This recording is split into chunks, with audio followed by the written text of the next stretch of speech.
नमस्ते फ्रेंड्स, आपका स्वागत है मेरे इस यूट्यूब चैनल पर। आज हम लोग डिस्कस करेंगे केमिकल सेक्टर का और एक स्टॉक का बारे में। नाम है लक्ष्मी ऑर्गेनिक्स इंडस्ट्रीज लिमिटेड। जी हाँ फ्रेंड्स, ये global crop science, life science and pigment sector में काम करता है। मैं यहाँ पे आपको एवरीथिंग समझाने का कोशिश करूँगा। पहले मैं आपको साइट में ले जाऊँगा, इनका वेबसाइट में, जहाँ आप इनका बिजनेस के बारे में समझ सकते हैं। देन बिजनेसेस हम एनालिसिस करेंगे, इसका कौन सा सेक्टर है, क्या, एवरीथिंग समझने का कोशिश करेंगे। उसका बाद मैं इनका फंडामेंटल आपसे दिखाऊंगा, फंडामेंटल का बारे में डिस्कस करेंगे। उसका बाद चार्ट में ले जाके मैं आपको टेक्निकल समझाऊंगा।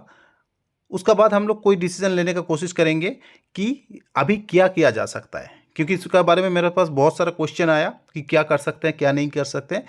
तो अगर आपको समझना है, देखना है, तो बने रहिए हमारे साथ और समझने का कोशिश कीजिए। ये एक एजुकेशनल पर्पस के लिए आप रेफर कर सकते हैं इस वीडियो को। इसमें मेरा बाय और सेल का कोई रिकमेंडेशन नहीं है फ्रेंड्स, ठीक है। तो चलिए शुरू करते हैं लक्ष्मी ऑर्गेनिक्स के बारे में। जैसे आप इनका साइट में जाएंगे, इनका साइट में जाते ही आपको एवरीथिंग इन डिटेल में मिलेगा, एसेंशियल, ठीक है, स्पेशलिटीज़। देन आप देख सकते हैं ये life science, crop science, paint and coating, industrial specialities, solvent appliances, ठीक है। इतना जगह ये काम करते हैं। जैसे आप इनका साइट ओपन करेंगे तो आपको about us, business unit, capabilities, applications, investor contact, everything detail में दिया हुआ है। तो बिल्कुल आप बेझिझक इन पे साइट पे जाइए और सब कुछ पढ़ने का कोशिश कीजिए। एप्लीकेशन में जाएंगे तो लाइफ साइंस के लिए अलग, crop science, paint and coating, industrial specialities, solvent application, everything in detail में दिया हुआ है। मैं आपको यहाँ डिटेल में नहीं समझा रहा हूँ ताकि वीडियो लंबा ना हो जाए। तो मोटा मोटा आप समझ लीजिए कि लक्ष्मी ऑर्गेनिक्स इंडस्ट्रीज जो है 1989 से मार्केट में काम कर रहा है और स्पेशलिटी केमिकल सेक्टर में काम करता है। ये primarily manufacture of ethyl acetate, acetic acid, ठीक है, diketene derivatives product, DDP. DDP is specially chemical group technology and business which has been acquired by the company from Clayton Chemical India Limited. The company businesses operations are carried over 30 countries including 11 offices in India, ठीक है। 30 देशों में ये फैला हुआ business है और India के अंदर 11 ऑफिसेस ये मेंटेन करते हैं। स्टॉक का मार्केट कैप आप देखेंगे तो ये एक स्मॉल कैप है, 6,800 करोड़ के आसपास है। करंट प्राइस 250 रुपया चल रहा है। 52 वीक हाई 321 तक गया था, 52 वीक लो 220 है। स्टॉक का पी जो है ये थोड़ा ज़्यादा ओवर वैल्यूड है, 68 के आसपास दिख रहा है। आर कुछ खास नहीं है, 11% और 9% के आसपास चल रहा है। फेस वैल्यू 2 का है। आप अगर इनका चार्ट देखेंगे कि जैसे स्टॉक लिस्ट हुआ था, एक अच्छा खासा मार्केट में हाइप चल रहा था उस टाइम केमिकल सेक्टर का, लिस्ट होते ही ये 200 बिलो 200 लिस्ट हुआ और 150 के आसपास, और ये तुरंत 600 तक गया था। विद इन ए ईयर ये 600 तक गया। 4 टाइम्स तक आपको रिटर्न दे दिया एक साल के अंदर। उसका बाद जैसे केमिकल सेक्टर पूरा डाउन जाता गया, ये भी स्टॉक पार्टिसिपेट नहीं किया और डाउन होते होते अभी ये 250 के आसपास ट्रेड कर रहा है, ठीक है। स्टॉक का पी अगर देखेंगे तो पहले तो कामकाज बढ़िया चल रहा था और अर्निंग ईपीएस भी ठीक ठाक था। अभी धीरे धीरे ईपीएस गिर रहा है, इस वजह से पी भी अभी उसका ज़्यादा दिख रहा है। जैसे ही अर्निंग बढ़ जाएगा तो मेरे ख्याल से ईपीएस थोड़ा और एडजस्ट हो जाएगा, तो आपको नीचे डाउन में मिल सकता है। मीडियन पी 50 का आसपास है, जबकि ये एट प्रेजेंट चल रहा है 60 के आसपास। अगर इनका शेयर होल्डिंग पैटर्न आप देखेंगे, प्रोमोटर के पास 69%, 70% होल्ड कर रहा है। देन एफआई के पास देखेंगे तो 1% से भी कम है। डीआई का पास 3.53 और पब्लिक जो है 26% तक होल्ड कर रहा है, ठीक है। एफआई आप देख सकते हैं कि हल्का सा ट्रिम किया है एफआई ने। डीआई का अगर देखेंगे तो डीआई हल्का बढ़ाया हुआ है और एफआई भी हल्का बढ़ाया हुआ है। पब्लिक मोटा मोटी सेम चीज़ 25%, 26% हल्का सा बढ़ाया है, उतना ही होल्ड कर रहा है। अगर आप इनका रिजल्ट देखेंगे क्वार्टर एंड क्वार्टर, तो आप देखिए ईयर ऑन ईयर में कंपैरिजन करके आपको दिखा रहा हूँ। दिसंबर 2021 में 860 का सेल था, दिसंबर 2022 में 655 करोड़ हो गया और दिसंबर 2022 में 694 करोड़ हो गया। तो 2021 से अगर कंपैरिजन करेंगे तो ये गिरा हुआ है, ठीक है। एक्सपेंस भी देखिए 741, 600 और 642, तो एक्सपेंस बढ़ रहा है। ऑपरेटिंग प्रॉफिट अगर आप देखेंगे 119 करोड़ कमा रहा था, देन गिर के 55 करोड़ हो गया, अभी 52 करोड़ हो गया। तो यहाँ पे भी आपको गिरावट दिख रहा है। ऑपरेटिंग प्रॉफिट मार्जिन अब देखेंगे तो पहले जहाँ कंपनी 14% तक प्रॉफिट मार्जिन कमा रहा था, अभी 8%, अभी 8%, तो इस पर भी प्रेशर आपको दिख रहा है। ठीक है, तो ओवरऑल दिख रहा है कि कुछ खास अभी कंपनी कर नहीं पा रहा है।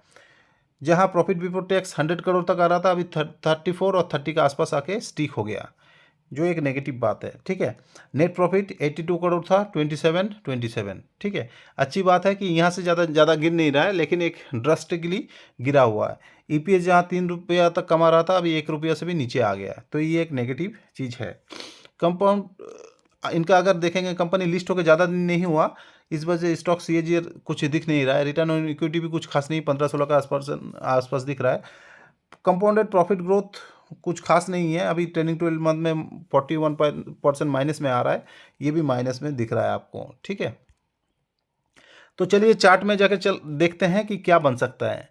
ये मंथली चार्ट आप देखिए, मंथली चार्ट में अगर आप देखेंगे तो स्टॉक जैसे मैंने बताया कि लिस्ट होते ही 150 रुपये के आसपास लिस्ट हुआ, और विद इन ए ईयर, 1 साल भी नहीं लगा, 7-8 महीने का अंदर स्टॉक 600 रुपया तक का हाई मारा। ठीक है, 628 रुपया का, तो 4 टाइम आपको रिटर्न हो गया, 4x रिटर्न दे दिया विद इन ए ईयर। उसका बाद धीरे धीरे स्टॉक गिरते अभी इस जगह पे एक सपोर्ट ले रहा है, जो है 220 का मेन जो सपोर्ट ले, यह इससे ज़्यादा गिरा नहीं है अभी तक। 220 सपोर्ट लेके अभी स्टॉक 250 का आसपास कंसोलिडेशन चल रहा है। इस जगह पे कंसोलिडेशन हो रहा है, मंथ ऑन मंथ आप देख सकते हैं। पहले तो एक गिरावट हो रहा था मंथ ऑन मंथ, जो अभी थोड़ा सा रुका हुआ है, और रुकने के बाद एक हल्का सा रैली दिया, और फिर अभी 3 महीने से कंटिन्यू ये गिर रहा है। ठीक है, वॉल्यूम भी कुछ खास नहीं है, धीरे धीरे हल्का हल्का वॉल्यूम में काम चल रहा है। तो किया जा सकता है ना? अगर आपका क्वेश्चन है करें क्या, तो चलिए देख लेते हैं इसका वीकली चार्ट। वीकली चार्ट क्या बता रहा है? वीकली चार्ट आप देख सकते हैं कि ये जो 50 वीक का ये में है, जो रेड कलर का है, यहाँ से स्टॉक रेजिस्टेंस ले रहा है और नीचे की तरफ गिर रहा है। ठीक है, आप देख सकते हैं यहाँ आने का कोशिश कर रहा था, अटेम्प्ट फेल हुआ, देन ये सेकंड, ठीक है, ये थर्ड, तीनों टाइम ये फेल हुआ, ये चौथा टाइम फिर दिन गिरावट। तो काफ़ी समय से ये 50 जो वीक है इनका, ये मेरे को एक रेजिस्टेंस मान के एक्ट कर रहा है। ठीक है, अभी आप देखेंगे तो RSI भी आपको डाउनवर्ड में ही दिख रहा है, और वॉल्यूम भी कुछ खास नहीं है। ठीक है, तो ऐसे समय पे क्या किया जा सकता है? ठीक है, एक अच्छी बात है कि जो 220 का सपोर्ट है, इसको आप लॉन्ग टर्म सपोर्ट मान के चल सकते हैं। अभी इसको अभी तोड़ा नहीं है। ठीक है, स्टॉक अभी एक रेंज में काम कर रहा है, ऊपर तरफ नीचे तरफ 220 आप मान लीजिए, और ऊपर तरफ 250। ठीक है, 250 अभी भी ये तोड़ा नहीं है। ठीक है, 250 जैसे ही तोड़ के ऊपर जाएगा तो एक अच्छा खासा मूव आ सकता है, या 220 तोड़ के नीचे आएगा तो भी गिरावट आने का पॉसिबिलिटी है।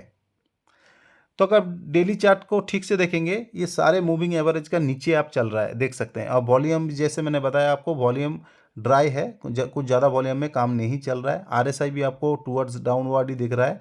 ठीक है, ओवरसोल्ड जोन का आसपास आ रखा है। तो यहाँ पे समझने का बात ये है कि आप कौन सा इन्वेस्टर हैं, ये आपको डिसाइड करना पड़ेगा। कि अगर आप इसको ऊपरी लेवल से, जैसे इसमें राइड आ रहा था उस टाइम में, अगर आप कहीं भी ऊपरी लेवल में ले रखे हैं, मान लीजिए यहाँ ले रखे हैं, चाहे यहाँ ले रखे हैं, तो एट प्रेजेंट आप लॉस में चल रहे हैं, है ना? तो अभी भी ऊपर से ये 60-65% तक डाउन में काम कर रहा है। तो अगर आप ऊपरी लेवल से ले रखे हैं, तो अभी अगर बेचेंगे तो कुछ फ़ायदा आपको नहीं मिलने वाला है। ठीक है, बहुत ज़्यादा नुकसान ही होगा, फ़ायदा तो कुछ नहीं मिलना है। तो अगर आप पूछेंगे क्या कंपनी का फंडामेंटल कैसा है, तो मैं बताऊंगा फंडामेंटल ओके है, बहुत कुछ खास नहीं है।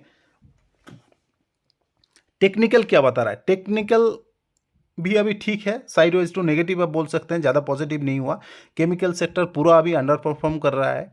जैसे ये सेक्टर थोड़ा अच्छा हो जाएगा इन्वेस्टर के लिए, तो सारे स्टॉक, जो भी स्टॉक है आप देखिए, सारे स्टॉक केमिकल का अभी कंसोलिडेशन जोन में ही चल रहा है, ऊपर और नीचे एक बुल और बियर का टग ऑफ वार चल रहा है। जिस तरफ भी खींच के ले जाएगा उस तरफ स्टॉक जाएगा। अगर नीचे तरफ ये आता है तो नीचे गिरता जाएगा, ऊपर तरफ खींच के ले जाएगा तो ऊपर भागता जाएगा, ठीक है। और साथ में न्यूज़ का ऊपर भी इफेक्ट पड़ रहा है।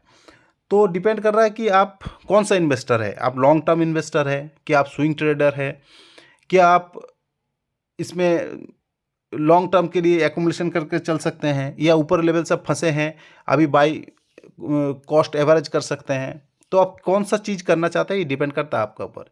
मैं 2-3 प्रोस्पेक्टिव में आपको बता रहा हूँ कि अगर आप इस जोन पे ले रखे हैं स्टॉक को, मान लीजिए अगर आप ले रखे हैं कि अभी प्रेजेंट जो सिचुएशन चल रहा है इसी जोन पे आप ले रखे हैं, तो इसी जोन पे लंबा समय से काम कर रहा है, ऊपर इसको रेजिस्टेंस मिल रहा है 250 के आसपास, ठीक है। जैसे ये 300 को काट के ऊपर जाएगा तो हल्का सा पॉजिटिव ये हो जाएगा, और 320 का ऊपर जाएगा तो और ज़्यादा पॉजिटिव हो जाएगा, ठीक है। तो ये आप मान के चलिए। तो अगर आपको स्विंग ट्रेड करना है तो 320 को आप मान लीजिए, 320 जैसे क्रॉस होगा उसका बाद आप पोजीशन बनाइए, तो विद इन कुछ समय के अंदर ही आपको 340 देन 360 देन 380 तक भी टारगेट मिल सकता है। स्विंग ट्रेड अगर करना चाहता है तो 320 के अंदर। इस टाइम पे अगर आपको एसएल मान के चलना है तो 300 का आप एसएल मान के रखिए, और ज़्यादा से ज़्यादा एसएल होगा तो 275, ठीक है। देन ये तो हुआ स्विंग ट्रेडिंग के बाद। अगर आप ऊपरी लेवल से फंसे हैं तो मैं आपको बताया कि फंडामेंटल ओके है, आप धीरे धीरे इसमें एसआईपी मोड में एक्यूमुलेट कर सकते हैं अगर आपके पास फंड सफिशिएंट है तो आपका कॉस्ट डाउन कर लीजिए थोड़ा बहुत 300 के आसपास, और जैसे इसमें राइड आए तो 50% आप राइड कर सकते हैं, 50% आप प्रॉफिट बुक कर सकते हैं, नहीं तो आप 100% राइड कर सकते हैं अकॉर्डिंग टू आपका कि आप कितना रिस्की इन्वेस्टर हैं, कितना रिस्क ले सकते हैं, कितना धैर्य है आपका, कितना होल्ड कर सकते हैं, सब कुछ आपका पास डिपेंड करता है। अच्छा जी, मैं क्या नया फ्रेश इन्वेस्ट कर सकता हूँ? तो मैं जी कहूँगा, देखिए फ्रेंड्स, अगर आपको नया इन्वेस्ट ही करना है और केमिकल सेक्टर का इन्वेस्ट करना है तो केमिकल सेक्टर में इससे ज़्यादा फंडामेंटल स्ट्रॉन्ग बहुत सारे स्टॉक है ना। मैंने बिनाती ऑर्गेनिक्स आपको बताया, देन और भी केमिकल सेक्टर है, वहाँ पे भी आप अपना अपॉर्चुनिटी ढूंढ सकते हैं, वीडियो देख सकते हैं, ठीक है। तो ये तो हुआ नया इन्वेस्टर के बारे में, तो नया करके चले तो ठीक ही है नया इन्वेस्टर के लिए, ठीक है।